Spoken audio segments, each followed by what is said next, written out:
디모데후서 강의 8번째 3장 1절에서 5절까지 다르게 살아야 합니다 라고 하는 설교 제목입니다. 할리우드의 유명 여배우 스칼렛 요한슨은 인스타그램에 자신의 맨 얼굴 사진과 함께 이런 글을 올렸습니다. 메이크업과 빛나는 옷, 화려함을 거두고 나면 남는 건 평범한 소녀가 우연히 특별한 일을 하게 되었다는 것 밖에 없다. 연예인을 따라하고 그들처럼 되고 싶어하는 여성들을 많이 봅니다. 그들은 완벽해지고 싶어합니다. 그러나 그 뒤에는 많은 디자이너와 메이크업 전문가, 포토샵 가공과 동영상 편집 기술이 존재하고 있다는 것을 알아야 합니다. 실제 당신을 사랑하십시오. 그러면 화장 없이도 거울을 볼 수 있고 불완전한 당신을 사랑할 수 있습니다. 자기 자신을 사랑하지 않으면 누가 당신을 사랑하겠습니까? 세상이 원하는 당신이 아니라 그대로의 자신을 사랑하는 법을 배워야 합니다. 이렇게 글을 올렸습니다. 사랑하는 성도 여러분, 오늘 본문에는 바울이 에베소 교회 지도자인 디모데와 성도들에게 경고하고 있는 마지막 때에 일어날 고통스러운 일들에 대해서 말씀하고 있습니다. 그 첫 번째 증상이 자기를 사랑하는 것입니다. 그런데 말입니다. 자기를 사랑하는 것, 이것이 과연 잘못된 것일까요? 제가 읽어드린 이 자신을 사랑하라는 스칼렛 요한슨 배우의 글이 잘못된 것일까요? 아직도 출판계에는 자존감 또는 자기 사랑을 주제로 하는 많은 책들이 베스트셀러가 되어서 독자들의 선택을 받고 있는 판입니다. 이런 판에 과연 오늘 본문이 말하고 있는 세기말적 증상으로서의 자기 사랑의 문제점은 무엇일까요? 저는 오늘 다르게 살아야 됩니다라는 제목으로 말씀을 준비했습니다. 오늘 마지막 시대의 사람들이 하나님 대신에 사랑하게 될 세 가지가 있습니다. 2절과 4절이죠. 그리고 증상 16가지가 2절, 3절, 4절, 5절 이렇게 나오고 있습니다. 그래서 총 짧은 말씀인데요. 19가지의 세기말적 증상이 오늘 5절의 말씀에서 발견되고 있습니다. 이것들이 경건의 모양만 있다. 그리고 경건의 능력이 없는 것이다. 이렇게 정의되고 있습니다. 즉 교회만 다니는 사람들인 것이죠. 자, 이 19가지 증상에서 돌이키는 그런 결단의 예배 시간이 되기를 주님의 이름으로 축원합니다. 자, 이제 본론으로 가고자 합니다. 자, 이제 본론 1절. 자, 너희는 이것을 알라. 이렇게 말합니다. 바울이 디모데에게 이르는 말입니다. 자, 알아야 합니다. 분명히 알라. 자, 그냥 살면 안 됩니다. 자, 분명히 알라라고 하는 말은 우리가 모를 수도 있다라고 하는 거예요.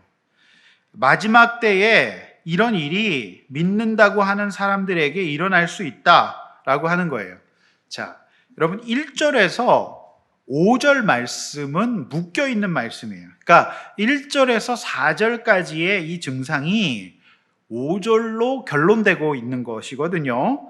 그래서 5절이 결론인데 경건의 모양은 있으나 능력을 부인하는 자들이다.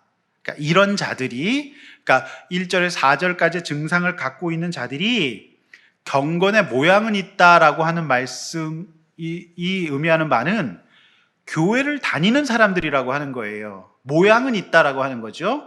그런데 정작 그들은 능력은 없다는 것은 교회만 다닌다. 에베소 교회 안에 이러한 증상이 있는 사람들이 있는 거다라고 하는 겁니다. 그런데 교회를 다니면서도 이거를 모를 수 있다. 에베소 교회를 목회하는 디모데가 성도들이 이런지 모를 수도 있고 목회자인 디모데도 모를 수 있다. 그래서 알아라. 당신 네가 어떤 사람인지도 알아야 되고 성도들이 어떤 사람인지를 알아야 된다. 이렇게 경고를 하고 있는 겁니다. 그러니까 우리 각자가 속을 수 있다는 거예요. 왜? 모양만 갖고 있을 수 있기 때문에 그래요. 제가 말씀드렸듯이 당시 온갖 헬라 철학과 유대교와 로마의 영향 때문에 당시 초대 교회는 온전한 신앙을 가지고 있지 못했기 때문에 더욱더 그렇습니다. 오늘날 경제, 문화, 과학, 포스트 모던이라고 하는 극도로 혼란한 21세기를 살아가는 우리들에게는 더욱더 이 증상이 차고 넘친다고 볼 수 있습니다. 그러니까 모양만 있어요. 직분만 갖고 있고 성경책을 가지고 주일날 잠자지 않고 예배를 오지만 우리 안에 나를 사람들이 성도라 집사라 하지만 내 안에 이러한 증상이 있을 수 있다. 그래서 이거를 알아라 이렇게 얘기하고 있는 겁니다. 그래서 경계심을 가져야 돼요. 긴장하셔야 됩니다. 그래서 그런지 신문의 사회면만 봐도 온갖 그리스도인과 관련된 사건과 사고는 차고 넘치고 있습니다. 그래서 오늘날 그리스도인들, 기독교인들, 교회를 향한 사회의 신뢰도는 바닥을 치고 있는 겁니다.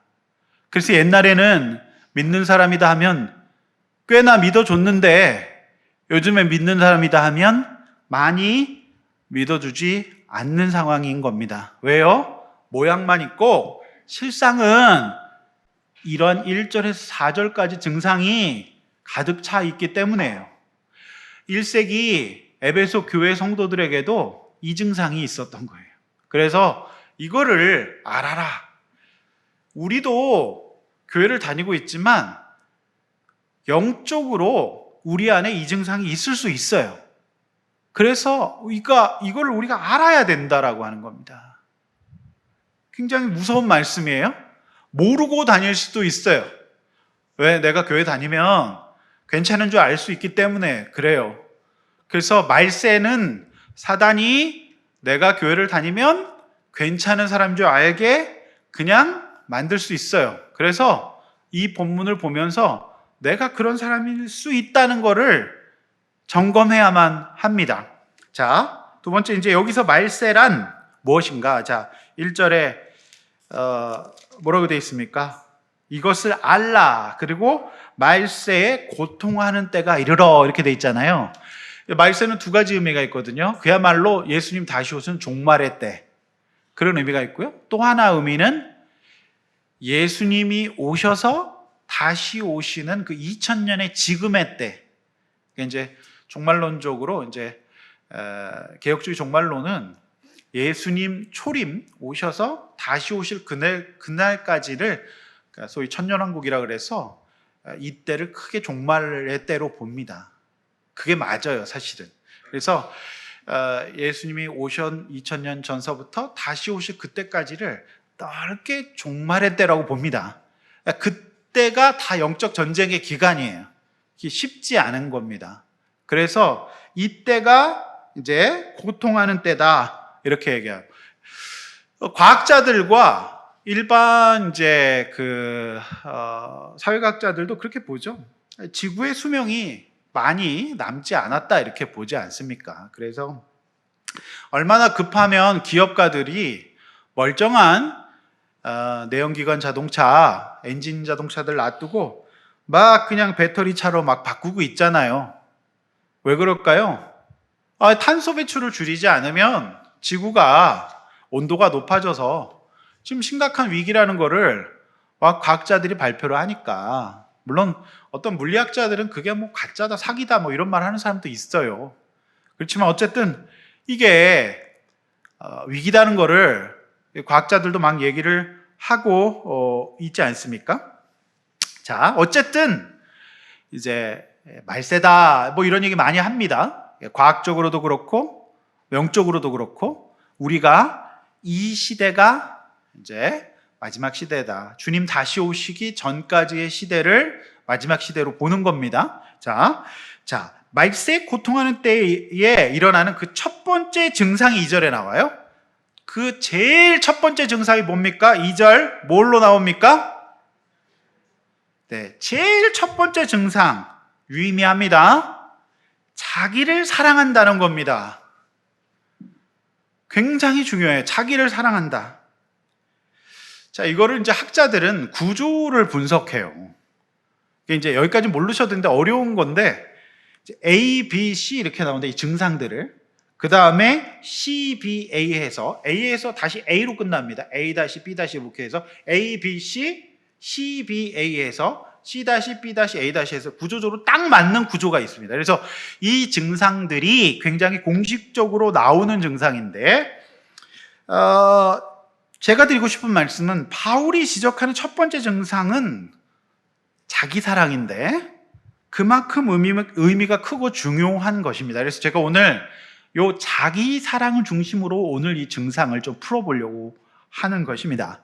19가지 증상 중에 굉장히 이 증상이 유의미하다.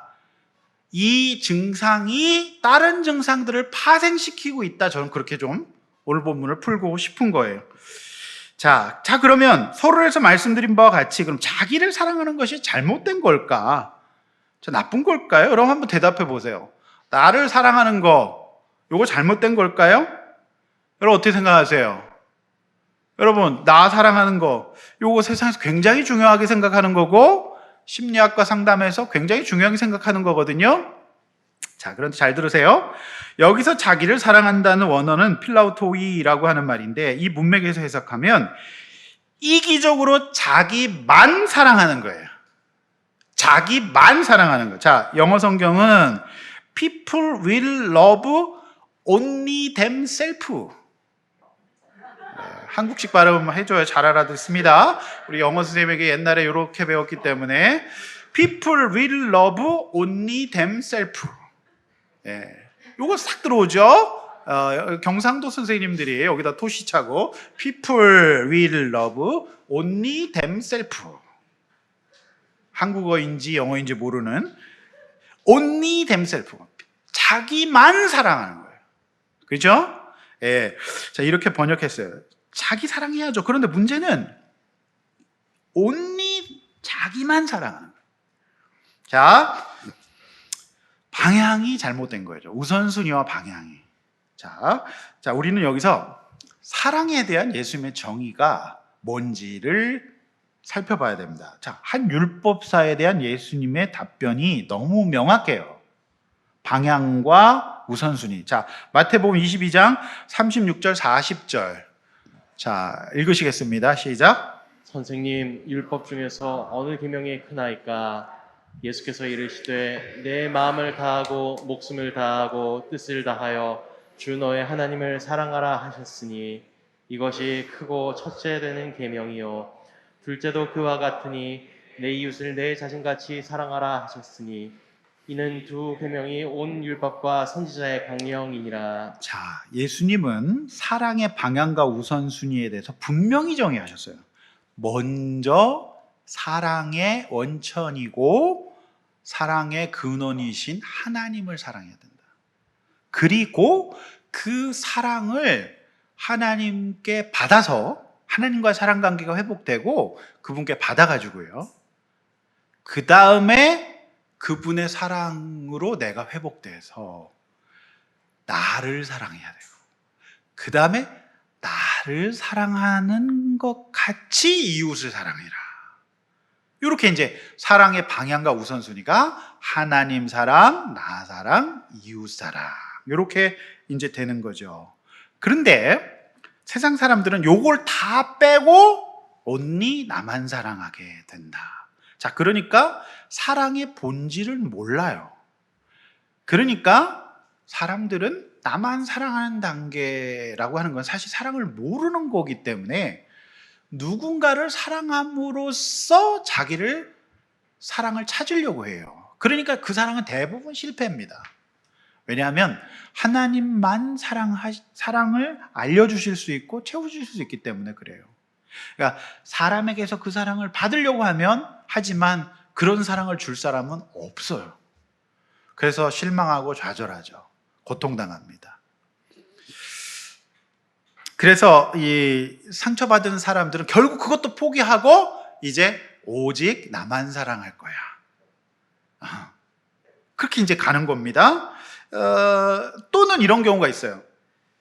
교회 안에 하나님 사랑해요. 그리고 이웃 사랑합니다. 그러나 사랑하지 않는 건 아니지만 그 우선순위가 나예요. 하나님도 좋고 가족과 이웃도 좋은데 무엇보다도 우선순위에 나를 두고 사랑함으로써 어떤 증상이 오냐? 하나님도 그렇고 내 주변의 사람과 가족도 그렇고 다 나를 사랑해야 된다라는 증상을 갖게 되면 인생이 고통스러워지고 나머지 파생 증상들이 오게 됩니다. 다툼이 일어나요. 자, 우선순위가 바뀐 그리스도인들이 에베소 교회에 있었던 거예요. 그럴 수 있어요. 분명히 지금 오늘 이 증상은 교회 안의 증상입니다. 저와 여러분의 증상이에요. 자, 이것을 바울은 말세의 증상이다. 뭐 심리학이고 상담이고 다 떠나서 이건 영적 증상이에요. 영적 증상입니다. 자, 이 증상을 갖게 될 때 본질은 어떤 증상 갖게 된다? 고통이에요. 힘들어요. 굉장히 힘듭니다. 굉장히 마음이 어려워요. 이 증상을 갖게 되면. 힘들어요. 좋을 것 같지만 어렵습니다. 굉장히 힘들어요. 그래서 사랑은 본래 방향 세 가지로 갑니다. 하나님 사랑, 자신 사랑, 이웃 사랑. 이렇게 이제 세 가지로 사랑이 가야 돼요. 흘러야 되는데, 하나님 사랑이 가장 중요하고, 이웃과, 자신 사랑과 이웃 사랑이 동등한 개념인데, 요게 사랑의 스텝이 꼬이게 되면, 인생이 고통이 와요. 내 이웃을 내 몸과 같이 사랑하라 그랬거든요. 그런데 나만 사랑해요. 그러면 고통스러워져요.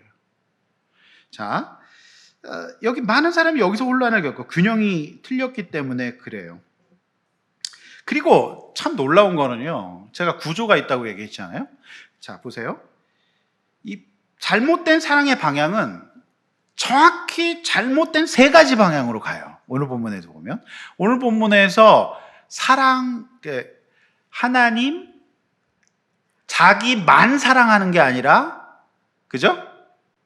자기를 사랑하라 그랬는데, 자기만 사랑한다 그랬잖아요. 그러니까 이 세 가지 사랑이 성경에 나오는데, 세 가지 다른 방향의 사랑이 소개되고 있어요. 성경에. 그게 뭐예요? 어떤 게 소개되고 있죠? 자기만 사랑, 돈 사랑, 쾌락 사랑. 그러니까 성경과 반대의 세 가지 사랑이 소개되고 있어요. 굉장히 이게 구조가 보이지 않습니까? 예수님은 세 가지 방향을 제시하고 있어요. 그런데 오늘 본문에는 세 가지 반대 사랑이 제시되고 있잖아요. 자기만 사랑, 돈 사랑, 쾌락 사랑. 네. 여러분, 그래서 사람은 자기만 사랑하잖아요. 그러면 반드시 돈을 사랑합니다. 그렇게 되잖아요. 그러면 그 돈으로 뭘 소유해도 잠깐만 기쁘고요. 그 포장지를 뜯어서 정리하기도 전에 소유의 기쁨은 날아가 버립니다. 그리고 그것으로 쾌락을 얻잖아요. 잠깐일 뿐 공허함과 변하지 않는 현실은 더욱더 그 영혼을 힘들게 하고 쾌락 뒤에 육신은 더욱더 혹독한 대가를 치르게 될 뿐이에요. 그러니까 방향과 우선순위가 잘못된 사랑은 본문처럼 그 자체가 고통이에요. 따라서 오늘 이 대목에서 사랑에 대한 더 확실한 정의가 요한일서에 나오거든요. 요한일서 4장 7절에 10절을 다시 한번 또 우리는 한 단계 더 나가서 우리 읽어봅시다. 읽어보시길 바랍니다. 함께 앞에 보고 읽습니다. 시작. 사랑은 하나님께 속한 것이니 사랑하는 자마다 하나님으로부터 나서 하나님을 알고 사랑하지 아니하는 자는 하나님을 알지 못하나니 이는 하나님은 사랑이심이라. 하나님의 사랑이 우리에게 이렇게 나타난 바 되었으니 하나님이 자기의 독생자를 세상에 보내심은 그로 말미암아 우리를 살리려 하심이라. 사랑은 여기 있으니 우리가 하나님을 사랑한 것이 아니요 하나님이 우리를 사랑하사 우리 죄를 속하기 위하여 한목제물로 그 아들을 보내셨음이라. 여러분, 인간이 하나님을 떠나면서 제일 많이 훼손된 개념이 사랑이거든요. 왜냐하면 사랑은 하나님께 속한 거기 때문에 그래요. 따라서 하나님을 모르면 사랑을 모르는 겁니다. 사랑은 하나님께 속한 거예요. 하나님을 알고 하나님을 사랑하지 않으면 사랑을 모르는 겁니다. 누가 어떤 문학가가 어떤 가수가 사랑을 안다 그랬습니까? 아니에요. 하나님을 모르면 사랑 모르는 겁니다. 여러분, 예수님은, 하나님은 사랑을 모르는 우리 인간에게 그 방향을 상실해버린 우리에게 찾아오셔서 예수 그리스도를 보내셨어요. 그래서 그 사랑은 일방적이에요. 그리고 그 사랑은 복음을 듣는 사람은 예수님을 나의 주 나의 하나님을 영접하면 비로소 내가 사랑받는 존재라는 것을 깨닫게 되는 것이죠. 사랑의 방향이 잡혀요. 예수님이 나를 보내셔서 먼저 사랑해 주시는 거구나. 그래서 내가 하나님을 사랑하게 되고 그제서 사랑하는 법을 배워요. 구체적으로 어떤 사랑을 배웁니까? 인간의 사랑은 조건적이에요. 그리고 일관되지 않잖아요. 물론 부모님의 사랑이 조금 거기에 가깝게 가지만 그 어떤 부모도 영원한 일관됨과 영원한 무조건을 제공하진 않아요. 왜? 부모도 죽거든요. 그래서 하나님의 사랑만 영원히 조건적이지 않고 영원히 일관됩니다. 따라서 참된 사랑을 하나님으로부터 경험하는 거예요. 그러면 그 사랑으로 내가 나를 사랑하게 돼요. 그리고 다른 사람도 비로소 사랑할 수 있게 됩니다. 그 사랑의 속성 때문에. 따라서 하나님을 알지 못하는 사랑은 그 사랑 자체가 이기적이다. 알 수가 없는 겁니다. 저는 이 일을 고등학교 1학년 때 한 거예요. 제가 그 예수님의 사랑을 알고 나서 얼마나 좋았는지 몰라요. 너무너무 좋더라고요. 그러면서 저를 사랑하게 됐어요. 제 자존감이 굉장히 올라갔고 예수님을 알게 되었고 이제 다른 사람도 돌아볼 수가 있게 되었습니다. 자, 여러분, 어제 우리 집사님의 입주 예배가 있었습니다. 우리 집사님이 요즘 예목양육도 받고 계세요. 자, 일과의 주제가 겸손이에요. 자, 그런데 어제 이제 이번 주 집사님과 양육 때 나눈 이야기예요. 주제 큐티 1과 본문이 요한복음 6장의 오병이어입니다. 근데 이 오병이어의 주제가 겸손이거든요. 그런데 제자들이 겸손하지 않아요. 왜냐하면 사람 엄청 많은데 가진 거는 이게 물고기 몇 마리랑 떡 몇 조각밖에 없는 겁니다. 그러니까 제자들이 예수님께 들이댑니다. 예수님, 도대체 이 몇 명인지 아시냐고. 예? 그러면서 예수님은 막 가르쳐요. 이 몇 명인지 아시냐고. 이 가서 사와야 된다고. 코스트코 가야 된다고 막 이러는 거예요. 그러면서 막 예수님을 한심하게 봅니다. 이것 갖고 뭘 하겠냐고.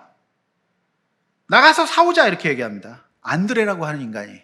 안씨 조심하십시오. 그러면서 근데 예수님은 계속 됐고 앉혀.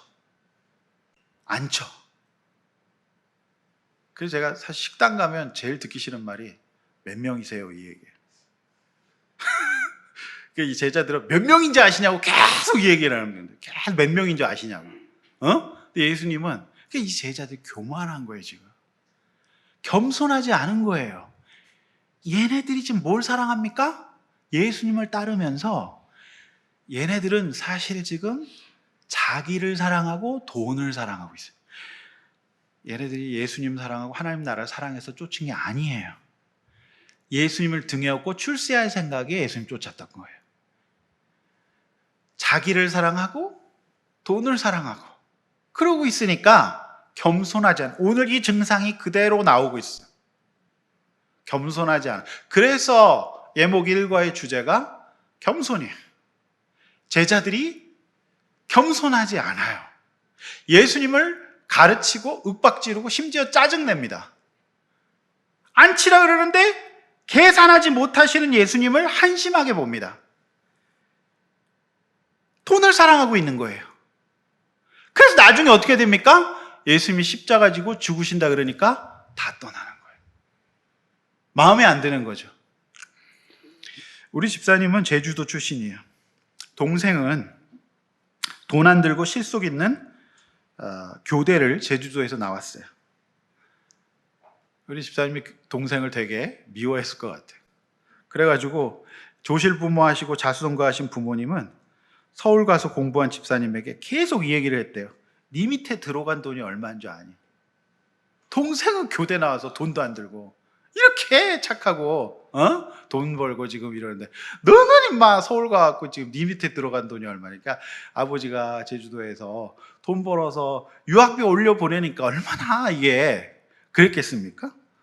돈. 그러니까 이제 이 집사님이 그 마음 속에 돈. 그러니까 이제 결혼할 때도 그렇게 말씀하시는 동에 크게 도와달란 말을 할 그게 안 생기셨대. 그렇게 없이 시작한 결혼이어서 집사님이 빨리 자리 잡고 싶으셨대. 외벌이로 언제 남들처럼 돈 버냐 싶은 생각에 하루하루가 급하셨대. 그래서 만나게 된 것이 스포츠 토토였어요. 물론 어떻게 와이프를 꼬셔서 결혼을 했어야 돼서 그냥 와이프 따라서 교회를 다니긴 했어요. 그러나 오늘 본문처럼 경건의 모양만 있었어요. 그 유명한 온 난리 교회를 다니긴 했어요. 네. 그래서 그냥 경건의 모양만 갖고 다니지만 여전히 나를 사랑하고 돈을 사랑했어요. 그러니까 결국 한 번 실수했죠. 크게 날렸어요. 그래서 결국 그 제주도의 부모님이 빚을 갚아줬어요. 그러나 그때까지도 이제 나를 사랑하고 돈을 사랑하고 이 교회 안의 얘기예요. 그 교만했죠. 그래서 그렇게 한번 엎어먹고 우리 몸이 불편한 집사님이 이제 전도를 해가지고 이제 아둘람 교회라고 하는 놀라운 교회로 이제 인도됐어요. 막 사람들이 밤늦게까지 막 얘기를 나누고 막 이렇게 막 하는 거예요. 이제 목장이라는 곳을 나갔어요. 난 그때 우리 집사님의 그 태도와 눈빛을 기억합니다. 내가 볼 땐 100% 나눌 게 있는데 안 나눠. 자기는 괜찮대. 그러면서 그 교만한 태도 저는 기억합니다. 그런데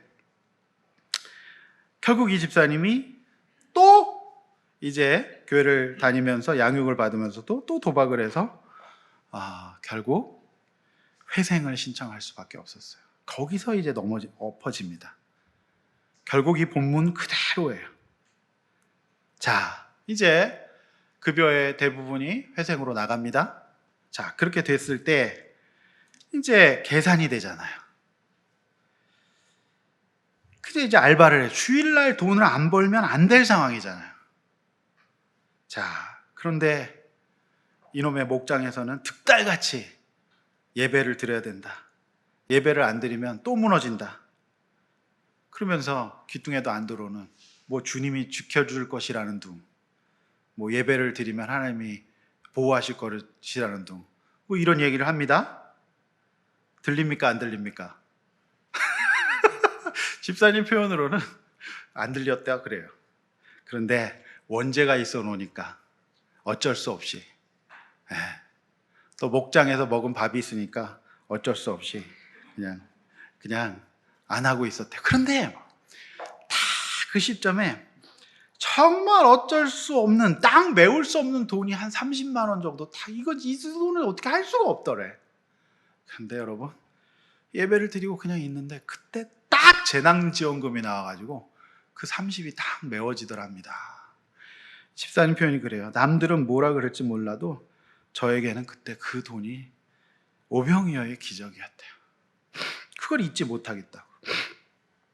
그때 이후로 그저 예배를 드렸고 집사님 가정은 회생 기간 중에도 풍요로웠대요. 제가 봐도 이 집사님 가정이 날로 더 튼튼해지셨어요. 그리고 이 딸도 점점 더 애가 튼튼해져. 잘 드시고 결정적으로 이 집사님이 회생 기간 중에도 집을 사셨어요.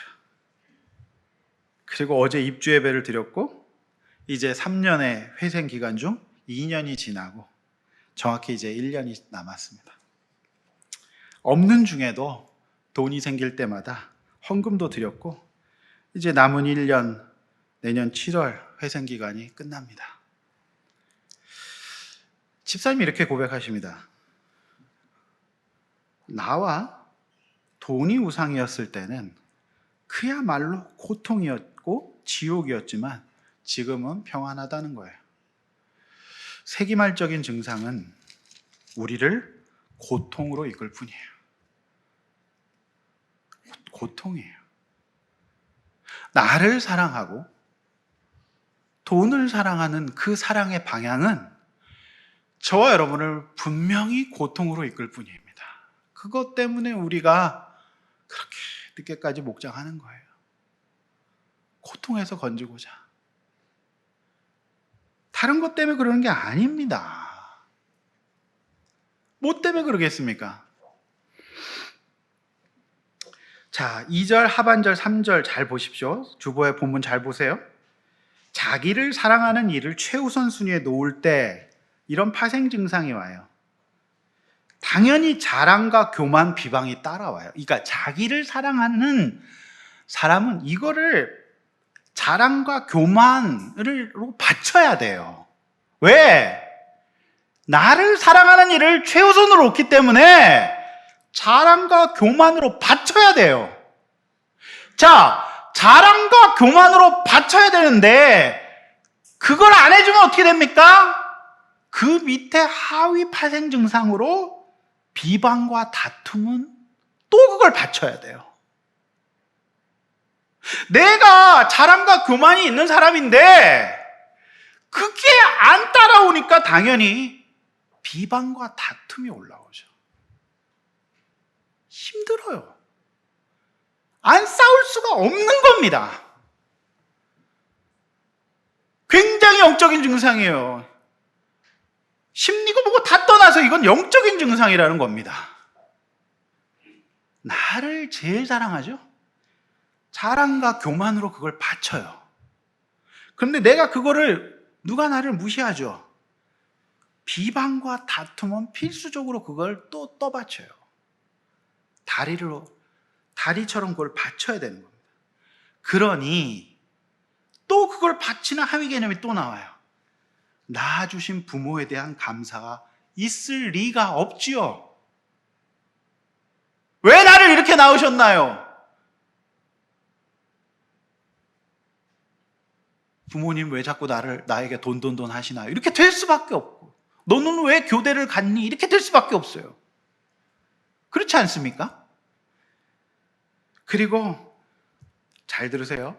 마음이 불편합니다. 그러니 거룩이 있을 수 없어요. 자, 거룩이 없다는 것은 죄를 의미합니다.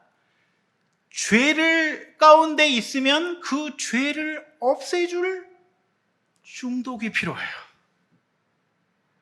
여러분, 죄 가운데 있을 때는 그 죄를 달래줄 중독이 필요해요. 왜냐하면 중독 가운데 있으면 그 죄가 잠시 잊혀지거든요. 마치 몰핀처럼, 마치 마취제처럼 죄의 고통을 그 중독은 달래주거든요. 그래, 술과 음란 또는 무엇을 사거나 해야만 합니다. 또는 무엇을 먹거나. 자기만 사랑하니 다른 사람들에 대한 또 다른 파생 증상이 옵니다. 여러분, 3절에 잘 보세요. 주보 잘 보세요. 어떤 증상이 옵니까? 자기만 사랑하면 다른 사람들에 대한 관심이 없는 무정함이 와요.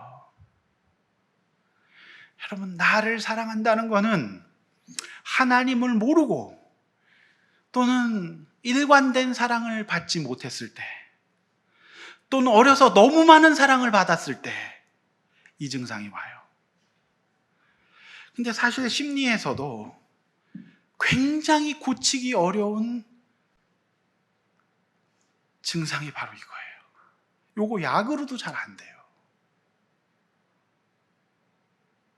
그래서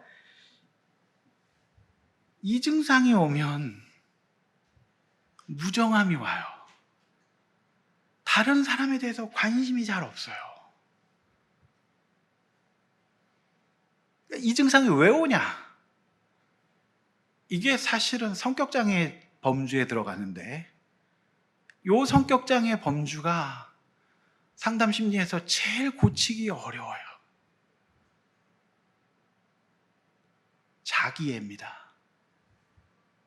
약으로도 잘 안 돼요. 아주 깊은 심리적 치료가 필요한 부분인데 어려워. 이게 왜 오냐? 그러니까 부모로부터 사랑의 결핍이라든지 굉장히 과한 사랑이 왔을 때 자기애가 와요. 여러분 잘 생각해 보세요. 이러면 요 증상이 와요. 무정함의 증상이 있고요.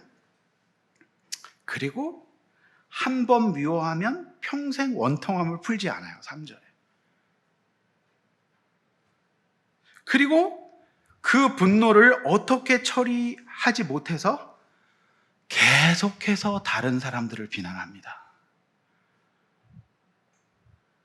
이 일을 절제하려고 해도 절제하지 못해요. 어찌나 사나운지, 여러분 제 표현 아닙니다. 성경의 표현입니다. 어찌나 사나운지 한 번 폭발하면 말릴 수 없는 사람이 됩니다. 이게 열리잖아요. 가까이 가지 않는 게 좋습니다. 이거 열리면 말릴 수 없는 사람이 돼요. 여러분 그래서 진짜 하지 말아야 될 말이 이런 말이에요. 나는 한 번 아니면 절대 아닌 사람이야. 난 진짜 이거 말 듣기 싫어요. 나는 한 번 아니면 절대 아니야. 나 한 번 아니라면 아닌 사람이야. 난 쿨한 사람이야. 난 앞에서 말하고 뒷말하는 사람이 아니야. 나 한 번 아니면 절대 아니야. 이런 건 사단의 언어입니다. 마귀의 언어입니다. 여러분 한 번 아니면 절대 아닌 게 어디 있습니까? 하나님 말씀하시면 한 번 아니라도 기죠. 예? 그런데 교회 안에 특별히 직분자들이 이런 사람들이 꽤 많이 있어요. 무슨 회의하다가 집사님 내가 그랬죠. 한 번 아니라 그랬죠. 내가 한 번 아니라 그랬죠. 근데 왜 자꾸 그러세요? 막 이런 분들 이때니까요. 특별히 교회 안에 직분자들 이런 분들 많아요. 한 번 아니면 절대 아니라고. 우리 교회는 없어요. 누가 그렇다고 생각하지 마세요. 우리 교회는 그런 분들 안 계십니다. 그런 분들 세우지 않습니다. 성령님은 그런 분 아닙니다. 여러분 저는 사실 오늘 이 말씀 한 주간 내내 묵상하고 준비하면서 저는 상담 심리를 한 사람인데 이거저거 다 떠나서 굉장히 이런 증상들이 세기말적인 영적 증상이에요. 사실 성경에 다 나와 있다. 이 증상이 사실은 상담 심리에서도 고치기 굉장히 어려운 분야예요. 일관된 사랑 못 받다든지 과한 사랑을 받으면 자기애가 딱 생겨요. 그러면 자기만 사랑해요.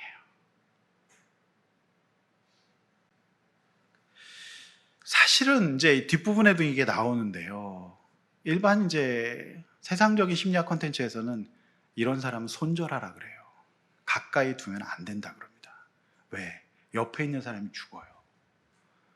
그런데 이제 성경에서는 이제 그렇게 하면 안 됩니다. 지난주 말씀드렸듯이 온유함으로 우리가 끝까지 봐야 됩니다. 자, 그건 이제 뒤에 나옵니다. 자, 선한 것을 좋아하지 않고 성경 읽고 기도하고 예배드리고 이제 이런 것들 목장하고 교회 다니고 영적인 활동을 안 좋아하거든요. 자, 여러분 저를 보세요. 안 좋아하는 겁니다. 지금 여러분 오늘 예배 올 때 지금 말씀 들을 때 좋아서 오셨습니까? 그냥 와야 되니까 오셨습니까? 이 굉장히 좋은 큰 차이점입니다. 세기말적 증상은 예배를 좋아하지 않아요. 설교를 좋아하지 않아요. 의리로 오는 겁니다. 왜? 이번 주에 같이 밥도 먹고 놀았으니까 의리로 오는 겁니다. 오늘 의리로 예배 오신 분들 회개하시기 바랍니다. 갑자기 누가 거울 막 서로 찌르고 난리 났어요. 의리로우면 안 돼요. 지금 좋아서. 그러니까 이 세기발적 증상이 이런 것들, 그러니까 영적인 활동을 좋아하지 않는다는 겁니다. 자, 여러분 한 주간 동안 뭘 좋아했습니까? 자, 자기만 사랑하는 사람의 한 가지 4절의 증상이 또 나오는데, 자기를 지지하거나, 잘 보세요, 칭송하거나 우러러보지 않는 사람을 못 견뎌요. 못 견뎌.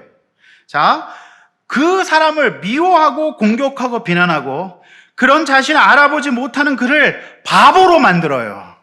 천하의 몹쓸 사람으로 만듭니다. 그리고 그거를 본문은 배신한다라고 표현하고 있어요. 그 사람을 배신해요. 안 봐버리는 거죠. 이런 일을 처리함에 있어서 굉장히 조급합니다. 이 일을 조급하게 처리해요. 제가 이번 주에 어떤 내담자가 오셨는데 너무 어려웠어요. 그래서 제가 사실은 다른 분을 소개했어요. 사실 전문가는 자기가 다 하지 않고 다른 분 소개하는 트랜스포를 해야 됩니다. 제가 소개했는데요. 이분 얘기를 들어보니까 어디서 굉장히 막 성령 사역하시는 분에게 그분한테 갔더니 무조건 이혼하라 그랬대요. 저는 그거 아니라고 봅니다. 그렇게 하면 어떡해요? 그렇게 하면 안 됩니다. 영적인 현상이고 여러 가지가 묶여있기 때문에 무조건 그렇게 하면 안 되거든요. 그러니까 이 증상을 보면 두고 보지 못해요. 왜 그래요? 4절에 자만하기 때문이에요. 오직 자신에게 맞추어 주는 사람만 옆에 두려고 합니다. 자, 심리적으로 어린아이와 같은 자들이에요. 어린아이들은 자기 마음에 안 맞는 아이들하고는 삐지고 안 놀고 금방 다른 아이들에게 가잖아요. 마찬가지로 역사적으로는 독재자들에게서 이런 모습을 볼 수 있어요. 자신에게 아부하는 자들을 옆에 두고 직언하는 충신들을 쓰고 버리죠. 여러분, 이런 형태들을 배신이라고 얘기하잖아요. 사실은 그들이 권력을 가졌지만 굉장히 자기 자신만 사랑하는 연약한 증상입니다. 또 어린아이들이 그러잖아요. 안 놀아! 그러잖아요. 그 증상입니다. 그러니까 그런 일에 조급하고 견디지 못하는 거예요. 여러분 어떻습니까? 저는 오늘 이 본문을 2절에 자기 자신을 사랑하고의 파생 증상이라고 봅니다. 사실 이런 해설은 어떤 주석에서 찾을 수 없는데요. 저는 성경을 보고 제가 심리를 본 사람으로서 봤을 때 이렇게 보아집니다. 네. 여러분 4절 하반절, 자기를 사랑할지 모르고 하나님을 사랑할지 몰라요. 이웃을 사랑하지 못하는 사람이 돈사랑, 자기만 사랑, 그리고 마지막으로 가는 게 쾌락사랑. 그죠? 그리고 이것을 하나님 사랑하는 것보다 더 할 수밖에 없어요. 그래서 이것을 즐기는 일이라면 못할 일이 없고 사람을 속이고 희생을 감수하고 수많은 돈을 쏟아붓기도 합니다. 그러나 이런 것을 아무리 할지라도 찰나일 뿐 돌아오는 심한 공허와 고통을 느끼게 될 겁니다. 자, 결론적으로 5절입니다. 바울은 디모데에게 명령합니다. 이런 에베소 교회 안의 사람들은 경건의 모양은 있으나, 교회 안에서 신앙생활의 모양을 가지고 있으나 경건의 능력을 부인하는 자들이라고. 이 증상이 교회 안에 있어요. 저와 여러분에게 있음을 알라. 교회 안의 증상이에요. 어떻게 하시겠습니까? 저와 여러분의 증상이에요. 그리고 이 같은 자들에게서 돌아서라. 자, 그러면 다 헤어져야 될까요? 다 안 봐야 될까요? 그래서 사실은 제가 오늘 설교 제목을, 사실 많은 목사님들이 이 본문을 설교하면서 이 같은 자들에게서 내게 돌아서라라고 하더라고요. 설교 제목을. 그러면 우리 다 안 봐야 됩니까? 목장 안 나가야 돼요? 그거 아닙니다. 그거 사실 잘못된 거예요. 여기서 돌아서라는 것은요, 그들과 만나지 말아라, 결별해라, 이거 아닙니다. 헤어지라는 말이 아니라 원어상의 의미가 중요한데요, 그들과 다르게 살아라. 그런 사람들을 본받지 말아라 이거예요. 적극적으로는 그들과 다르게 살아라. 소극적으로는 본받지 말아라 이거예요. 아시겠습니까? 그래서 오늘 설교의 제목이 뭡니까? 다르게 살아라. 우리가 우리 주변에 불행히도 여러 가지 사연으로 말미암아 나를 사랑함으로 고통스러운 때를 보내고 있는 무정한 가운데 있는 분들이 계실 수 있어요. 세상에서는요, 여러분 세상의 유튜브 심리학 콘텐츠를 보면 손절해야 될 사람들 해서 요 증상입니다. 이 증상. 사실 굉장히 어려운 증상이에요. 요거 약으로도 힘들어요. 굉장히 오랫동안 치료해야 될 증상이거든요. 근데 그럼 이게 굉장히 힘들거든요. 옆에 있는 사람들을 조종하거든요. 그러면 안 보면 그만, 이거 아니거든요. 그러니까 이것은 우리가 지난주 본문에 이어서 보면 그를 위해 기도하고, 여러분 그를 어떻게 해야 돼요? 본받지 말고 우리가 깨달아야 될 것은 그들과 다르게 살아야 돼요. 우리가 깨어서 하나님 앞에서 우리가 경건의 모양만 갖고 능력을 부인하는 사람이 되지 말아야 되겠죠.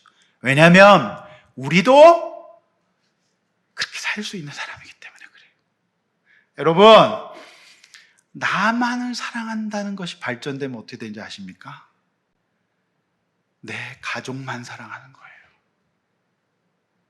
그게 얼마나 영적으로 어려운 일인지 아십니까? 성경은 그렇게 하지 않아요. 모든 형제 자매들을 사랑하고 이웃을 사랑하는 쪽으로 가야 돼요.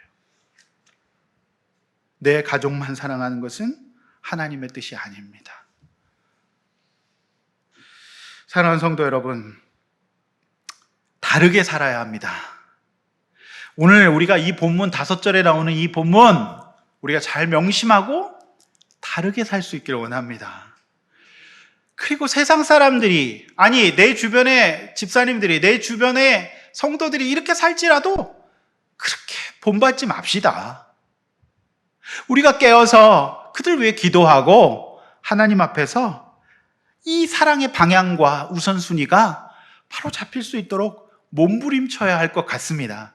왜냐하면 사랑을 상실하고 방향과 우선순위가 잘못된 세상은 우리를 절대 가만 놔두지 않을 거고, 마지막 세대가 갈수록 끊임없이 사단은 우리를 이 방향과 우선순위를 흔들어 놓을 거예요.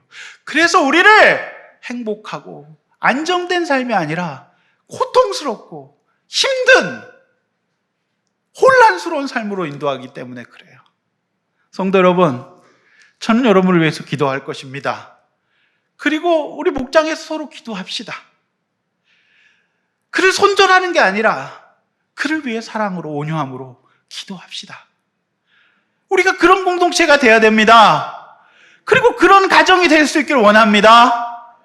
그를 판단하고 정죄하고 미워하는 것이 아니라 그를 위해 함께 기도하고 고통하고 그를 닮지 않고 그와 다르게 살 수 있도록, 우리가 건강한 사람이 될 수 있도록 방향과 우선순위가 바로 잡힐 수 있도록 우리가 우리 자신을 비추고 관리할 수 있어서 하나님이 쓰시기에 합당한 깨끗하고 좋은 그릇이 될 수 있도록 우리 자신을 관리합시다. 그런 사람이 됩시다. 이렇게 안 살아봤자 고통밖에 없어요. 여러분, 고통이잖아요. 우리 집사님이 얘기하잖아요. 그렇게 안 살 때 고통스러웠다 그러잖아요. 그래 지금 평안하다 그러죠. 어제 입주 예배를 드리면서 그 환하게 꾸며진 집을 보면서 정말 저도 감사했어요. 교회 안에 신실하게 살아보려고 하는 청년들이 세상에서 힘들 때 안 믿는 사람들 때문이 아니랍니다. 진짜 힘들 때는 사회에서 만나게 되는 믿는다고 하는 장년 집사님들 때문에 힘들답니다. 믿는다고 하는 분들이, 우리 어른들이 이렇게 얘기하는 거예요. 괜찮아, 나도 교회 다녀. 괜찮아, 다 이렇게 사는 거야. 일로 와, 한잔해. 너무 빡빡하게 살지 마. 세상도 알아야 돼. 이러면서 경건의 모양만 있고 경건의 능력이 없는 우리 장년분들 때문에 우리 청년들이 힘들답니다. 우리 교회는 그런 장년들이 안 계실 줄로 믿습니다. 성도 여러분, 우리 교회가 사실 정말 그런 것 같아요. 어제도 이제 사실 우리 주일 오전에만 요 옆에 벽면에 주차 양해를 좀 구하고 있어요. 근데 어제 오후에도 어떤 분이 사실 요쪽 이 사면은 요쪽 옆에 있는 쭉 상가들이 아예 점유하고 쓰거든요. 다른 데는.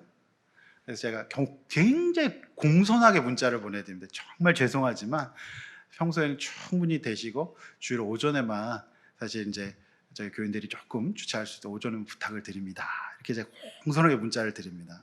또 우리 교인들 사실 멀리 다 대고 오시잖아요. 근데 이제 여자 성도님들이나 이런 분들이 좀 되실 수 있도록 제가 이제 배려해 드리는데 그냥 어떤 분이 막 저를 혼내고 가르치시는 거예요. 그러면서 하시는 말씀이 나도 교회 다니는데. 그래서 제가 어제 이 본문을 몸으로 또 체험했습니다. 교회 다니는 분들이 무서워요. 나도 교회 다니는데. 아니, 교회 다니시는 분이 아실 텐데. 요 앞에 공간 몇 개밖에 없는데. 교회 다니시면 잘 아실 텐데. 아니, 교회 안 다니시는 분이 그러면 좀 이해가 돼요. 근데 요 밑에 사다리 집은 평소에도 계속 점유하고 쓰시고 이 식당들을 다 해놓고 쓰거든요. 근데 제가 정말 공손하게 그래서 또 공손하게 제가 죄송하지만 오전만 조금 양해를 부탁드립니다. 이렇게 또 해서 마지막 시대의 특징이구나. 그러면서 차에 이렇게 십자가 걸려 있어요. 저한테 십자가를 딱 가르쳐 나도 교회 다니는데 이러면서 그래서 네, 알겠습니다. 그것도 잘 보내드렸습니다. 그래서 만약에 이 말씀이 아니었다면 저도 원통함을 풀지 못하고 이렇게 저의 또 무의식이 열릴 뻔했습니다. 네, 본문으로 말씀으로 잘 승리하고 이렇게 할 수 있었습니다. 왜 한숨을 쉬세요? 네, 작은 교회 목사의 일상입니다. 요즘에 왜 이렇게 교회 앞에 잔디를 깔아놨더니 개가 왜 이렇게 똥을 싸고 가는지 모르겠어요. 개똥을 제가 여러 번을 치는데 사실 CCTV 보면 다 나오는데 제가 묵묵히 치우고 있습니다. 근데 개가 뭘 먹었는지 사람 똥 냄새가 나요. 네. 그래서 어떤 목사님들은 저한테 이렇게 제가 그 얘기를 나눴더니 김 목사, 사람이 똥 싸고 가는 교회도 있다고. 사람이 안 싸고 간 거에 위로받으라고 그렇게 얘기하더라고요. 그래서 입이 싹 들어갔어요. 사람이 똥 싸고 가는 교회는 뭡니까? 제가 볼 때 똑같은 개가 영역을 고기로 이제 확인을 하나 봐요. 한 번 싸면 자기 영역인 줄 알고 계속 싼다 그러더라고요. 그래서 딱 우리 그 현관 매트 위에 정확히 한 바자기 싸고 갑니다. 그래서 그 주인은 어떤 주인일까요? 그래서 놀라운 주인이 있습니다. 그래서 참 자기를 사랑하는 게 아니라 자기 개를 사랑하는 것 같아요. 그래서 제가 또 잘 치우고 좀 힘들 때는 치우다가 손에 똥이 묻을 때입니다. 굉장히 손에 그때 마음이 어려워요. 그래도 무정하면 원통하면 풀지 않는다 그러는 게 세기말적 증상이라 그러니까 제가 잘 또 풀고 깨끗하게 치워드리고 또 이렇게 지냅니다. 똥 싼 얘기를 하니까 개똥 얘기를 하니까 그래서 제가 수필을 하나 쓰려고 그래요. 개똥 치우는 목사라고. 네. 12가지 인생의 법칙이라는 책을 쓴 하버드대 조던 피터슨 교수가 있어요. 저도 이제 설교 때 인용해 드린 적이 있습니다. 12가지 인생 굉장히 중요한 책인데 이분이 그 세계에서 가장 영향력 있는 지식인이라고 해요. 제가 이제 틀어드리지는 않겠습니다. 일부 예배 때 봤는데 굉장히 좀 길어요. 근데 이분이 최근 회심을 한 것 같아요. 근데 이분이 제가 이제 저희 단톡방에 올려드리겠습니다. 한번 보십시오. 길고 이제 자막이 좀 적어서 여러분들이 핸드폰으로 보시거나 컴퓨터로 보실 수 있을 텐데, 근데 이분이 그렇게 얘기해요. 예수 믿기가 두렵다고. 왜냐하면 본인은 예수의 부활을 머리로는 인정되지만 내가 그것을 고백하면 본인의 학문과 본인의 과학적 지식이 무너져 버리니까. 소위 박찬욱 감독의 영화에 나오는 헤어질 결심에 나오는 자기가 붕괴될까 봐. 영화 보신 분은 아실 겁니다. 완전히 붕괴됐어요. 그런데 이분이, 그러니까 그게 예수의 부활이 머리로는 믿어지는데 마음으로 안 믿어진다 그래요. 근데 이분이요, 자기 아내가 암에 걸립니다. 그리고 본인도 극한 육체적 고난에 걸려요. 그 과정을 통해서 회심하게 돼요. 결국 고난이 유익이에요. 고난이 없이는 예수 믿기 어렵다. 그래서 이분이 회심을 하게 돼요. 그래서 그분이 6분의 기도의 영상이 올라와 있습니다. 그래서 예수를 믿게 된 것 같아요. 자기를 사랑하고 명예를 사랑하고, 이분의 유튜브가 보통 500만, 600만 이렇게 뷰가 생기는 분이에요. 근데 이분이 예수를 믿고 주님께로 넘어오게 되는 것을 봐도, 그리고 수많은 지성인들, 특별히 이어령 장관 같은 분들 예수를 믿게 되는 것들을 봐도 우리가 예수를 믿어야 될 충분한 이유가 있습니다. 이 세상, 마지막 시대에 화려해 보이는 세상 부러워하지 마시고, 이 세상은 나를 사랑하는 자기의 시대지만 그렇게 하지 마시고 고통에서 벗어나 예수 믿고 평강과 기쁨을 누리는 저와 여러분 되시기를 주님의 이름으로 축원합니다. 이렇게 한번 나눠봅시다. 나는 마지막 때에 하나님 자기 이웃을 사랑하는 사람입니까? 자기만 사랑하는, 돈 사랑하고 쾌락 사랑하는 사람입니까? 자, 19세기 19가지 말세의 고통스러운 증상에 불행히도 나에게 있는 증상은 뭡니까? 자, 정직하게 공동체에서 나누고 이제라도 다르게 살기 위해서 우리 시간에 기도할 수 있기를 원합니다. 시간에 찬양하고 우리 기도하겠습니다.